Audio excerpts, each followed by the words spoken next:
విద్యకు పెద్దపీట, ప్రభుత్వ విద్యను ప్రైవేటు కంటే మెరుగ్గా తీర్చిదిద్దుతాం. ఉప ముఖ్యమంత్రి బట్టి విక్రమార్క షాద్ నగర్, రంగారెడ్డి జిల్లా ప్రభుత్వ విద్యను ప్రైవేట్ విద్య కంటే మెరుగ్గా తీర్చిదిద్దాలనే సంకల్పంతో తెలంగాణ ప్రభుత్వం కోట్ల రూపాయలు ఖర్చు చేస్తుందని రాష్ట్ర ఉప ముఖ్యమంత్రి మల్లు బట్టి విక్రమార్క తెలిపారు. రంగారెడ్డి జిల్లా షాద్ నగర్ నియోజకవర్గంలోని మొగిలిగిద్ద పాఠశాల 150వ వార్షికోత్సవ కార్యక్రమానికి ఆయన ముఖ్య అతిథిగా హాజరయ్యారు.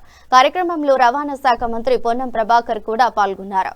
ఈ సందర్భంగా ఉప ముఖ్యమంత్రి మాట్లాడుతూ మొగిలిగిద్ద పాఠశాల ఎన్నో మేధావులను దేశానికి అందించిన చరిత్ర కలిగిన విద్యాలయమని తెలిపారు. బాల్గుల రామకృష్ణారావు, మరి చెన్నారెడ్డి, టి అంజయ్య, ప్రొఫెషనల్ హరగోపాల్ వంటి ప్రముఖులు ఈ పాఠశాల నుంచి ఎదిగారని గుర్తు చేశారు. మొదట ఉర్దూ మీడియంగా, ఆ తర్వాత తెలుగు మీడియంగా, వైఎస్ రాజశేఖర రెడ్డి పాలనలో ఇంగ్లీష్ మీడియంగా అభివృద్ధి చెంది అనేక మంది ప్రతిభావంతులను తయారు చేసిన పాఠశాలగా ఇది నిలిచిందన్నారు. భూ సంస్కరణల ఉద్యమాలకు నాంది పలికిన నాయకుడు బూర్గుల రామకృష్ణారావుని దున్నేవాడితే భూమి నినాదంతో అనేక ఉద్యమాలు చేశారని తెలిపారు. పరిగెడుతున్న ప్రపంచంలో తెలుగు విద్యతో పాటు ఆంగ్ల విద్య కూడా ఎంతో అవసరమని భావించి వైఎస్ రాజశేఖర రెడ్డి ఇంగ్లీష్ మీడియాన్ని ప్రవేశపెట్టారని, అది నేటికి ఎంతో ఉపయోగకరంగా ఉందన్నారు. తెలంగాణ రాష్ట్రంగా యంగ్ ఇండియా ఇంటిగ్రేటెడ్ స్కూల్స్ ఏర్పాటు చేసేందుకు ప్రభుత్వం శ్రీకారం చుట్టిందని, ఒకేసారి 100 పాఠశాలలను ప్రారంభించి ప్రతి పాఠశాలకు 200 కోట్ల నిధులు మంజూరు చేశామని తెలిపారు. సీఎం రేవంత్ రెడ్డి నాయకత్వంలో విద్యార్థుల భవిష్యత్తు దృష్టిలో పెట్టుకుని గొప్ప నిర్ణయం తీసుకున్నామన్నారు. మహిళా సంఘాల ద్వారా ఏడాది కాలంలోనే 27,000 కోట్ల వడ్డీ లేని రుణాలు అందించామని, మహిళా అభివృద్ధికి, కుటుంబం సంక్షేమానికి దోహదపడుతుందని పేర్కొన్నారు. శంకర్ గారు కూడా బహుశా అదే అనుకుంటాం. సింగిల్ టీచర్ స్కూల్స్లో చదువుకోనిచ్చినటువంటి బట్ ఆనాటి పోటీ వేరు, ఆనాటి పోటీ ప్రపంచం వేరు, ఈనాటి పోటీ ప్రపంచం వేరు. ఆనాడు ఈ రాష్ట్రంలో ఉన్నటువంటి వాళ్ళతోనే పోటీ పడ్డాము, బట్ ఈనాడు ప్రపంచంతో పోటీ పడతాము. మాకు ఈ సమస్యలు తెలిసినటువంటి వాళ్ళగా తప్పనిసరిగా ప్రభుత్వ పాఠశాలలో చదువుకున్నటువంటి పేద విద్యార్థులు, ఇందాక చెప్పారు కామన్ స్కూల్ ఉంటే హరగోపాల్ గారు పిల్లలు ఇక్కడే ఉంటారు. వారితో చదువుకున్నటువంటి దళిత బడుగు బలహీన వర్గాలకు సంబంధించిన పిల్లలు కూడా ఇదే స్కూల్లో ఉంటారు. కానీ ఈరోజు కామన్ స్కూల్ లేవు. అందుకే ఆలోచన చేశాం, కామన్ స్కూల్ ఉంటేనే ఒక జాయింట్ ఫ్యామిలీ లాగా సమాజం ఎదుగుతుంది. ఇవాళ ఇంటిగ్రేటెడ్ రెసిడెన్షియల్ స్కూల్స్లో SC, ST, BC, minority, OC అందరి పిల్లలకి ఆ స్కూల్లో అడ్మిషన్స్ ఇస్తున్నాం. అందరినీ కలిపి ఒక ఉమ్మడి కుటుంబం లాగా చిన్ననాటి నుంచే ఎదిగి ఈ సమాజం మొత్తానికి కూడా మేమంతా కలిసిపోతున్నాం అనేటువంటి ఒక నిర్మాణాత్మకమైనటువంటి ఆలోచనతో ముందుకు తీసుకొని పోతాం. అవి లేకపోతే ఈరోజు ప్రభుత్వ పాఠశాలలో డబ్బులున్న పిల్లలందరూ పోయి గవర్నమెంట్ స్కూల్స్ వదిలేసి డబ్బులు అఫిలియేట్ సెక్షన్స్ నడిపేటువంటి ప్రైవేట్ స్కూల్స్లో, కాన్వెంట్స్లో, పబ్లిక్ స్కూల్స్కి వెళ్తాం. పేద పిల్లలు మాత్రమే ఇక్కడ మిగిలిపోయారు. ఈ మిగిలిపోయినటువంటి పిల్లలు ఆ పరిస్థితి మేమేదో మిస్ అయిపోతున్నాం అనేటువంటి భావం ఈ పిల్లలు రాకూడదనే ఈరోజు ఈ ప్రభుత్వ పాఠశాలలో చదివే పిల్లలకు కానీ, రేపు ఈ సమాజంలో ఉన్న పిల్లలకు కానీ మేము ఆ పాఠశాలలో దొరికే వసతులన్నీ ఇక్కడ కూడా కల్పించాలన్నదే మా అందరి ఆలోచన. అందుకోసమే నిర్ణయం తీసుకున్నాం. ఈ పాఠశాలలో చదువుకునే పిల్లలకి టంచనగా టైంకి యూనిఫామ్ అందించాలి, టైంకి పుస్తకాలు అందించాలి, మిడ్ డే మీల్ సంబంధించి సన్న బియ్యంతో వాళ్ళ భోజనాలు పెట్టాలి. భగవంతుడు ఆశీర్వదిస్తే, ఆర్థిక పరిస్థితి అనుకూలిస్తే ప్రతి ప్రభుత్వ పాఠశాలలో కూడా ఉదయం పూట అల్పాహారం విద్యార్థులు అందించాలని ఈ రాష్ట్ర ముఖ్యమంత్రి రేవంత్ రెడ్డి గారు విద్యాశాఖను చూస్తున్నటువంటి ఆయన ఆలోచన చేస్తాం. ఆయనతో పాటు క్యాబినెట్ అంతా ఆలోచన చేస్తాం. పొద్దున్నే పాఠశాలకు ఇంటి దగ్గర తిని బయలుదేరే టైంకి అందుకోలేకనో, ఆహారం దొరక్కనో, పోషకాహార పదార్థాలు అందకనో, ఆ పిల్లలు ఎదిగే వయసులో బ్రెయిన్ కావలసినటువంటి న్యూట్రిషన్ అందక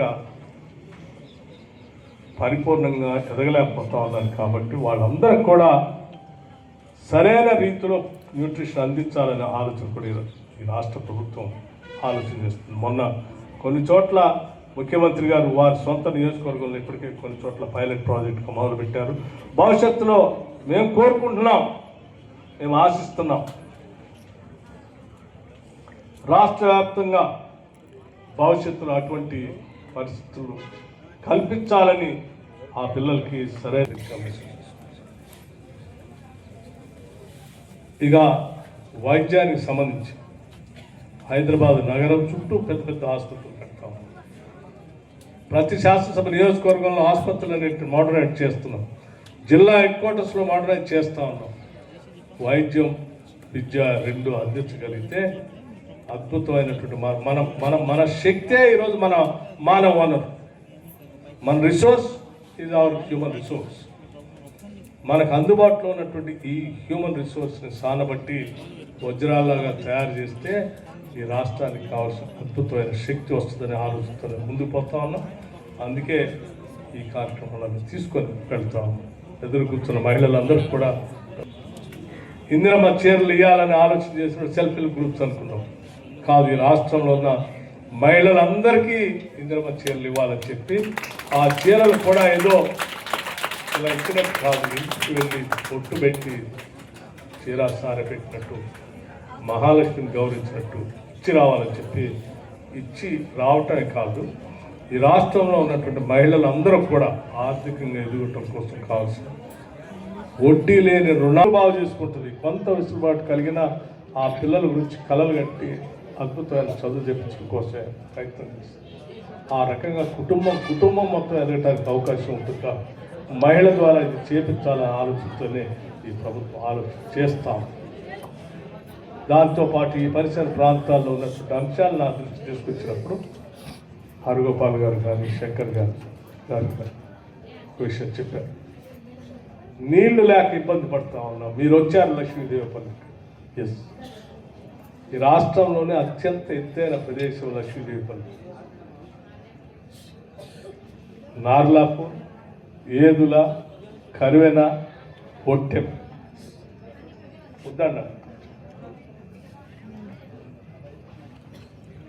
ఉదండపూర్ తర్వాత లక్ష్మీదేవిపల్లి.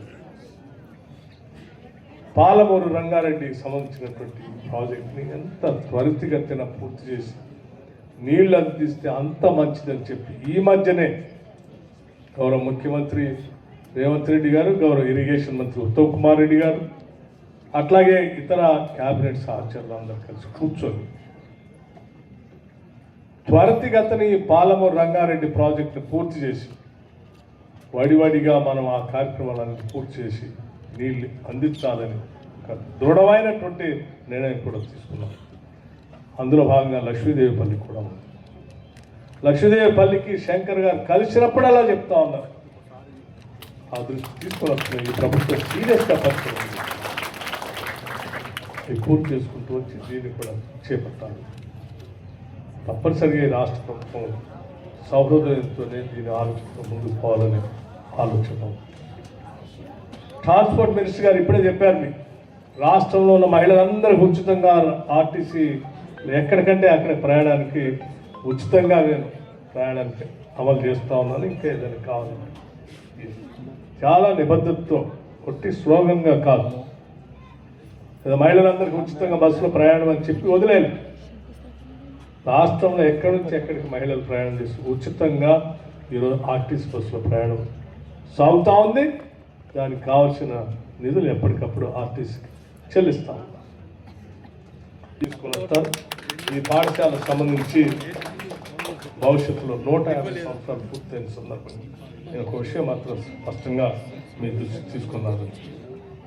మహానుభావుడు చదువుకున్నటువంటి ఈ పాఠశాలని మనం అభివృద్ధి చేసుకోవటమే కాకుండా ఆయన ఇక్కడ చదువుకున్నాడు అన్నట్టు గుర్తుగా ఈ ప్రాంతాన్ని, ఆ బూరుగుల రామకృష్ణారావు గారి పేరు మీద ఈ ప్రాంతాన్ని ఏదైనా ఒక మెమోరియల్గా మీరు తయారు చేస్తే కూడా బాగుంటుందని నా ఆలోచన.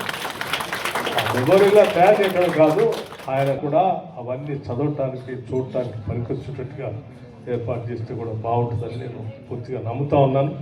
దయచేసి శంకర్ గారు, హరగోపాల్ గారు, పాఠశాల యాజమాన్యం, ఇక్కడ ఉన్న సర్పంచ్ గారు, అందరు పెద్దలు, గ్రామ పెద్దలు అందరూ ఆలోచన చేసి ఒక ప్రపోజల్ ఏదైనా ఇస్తే గౌరవ ముఖ్యమంత్రి గారి దృష్టికి నేను తీసుకెళ్ళి దానికి సంబంధించినటువంటి కార్యకలాపాలు చేద్దామని చెప్పి మీ అందరికీ చెప్తూ ఈ లైబ్రరీ గురించి చెప్పారు. Yes, we are committed.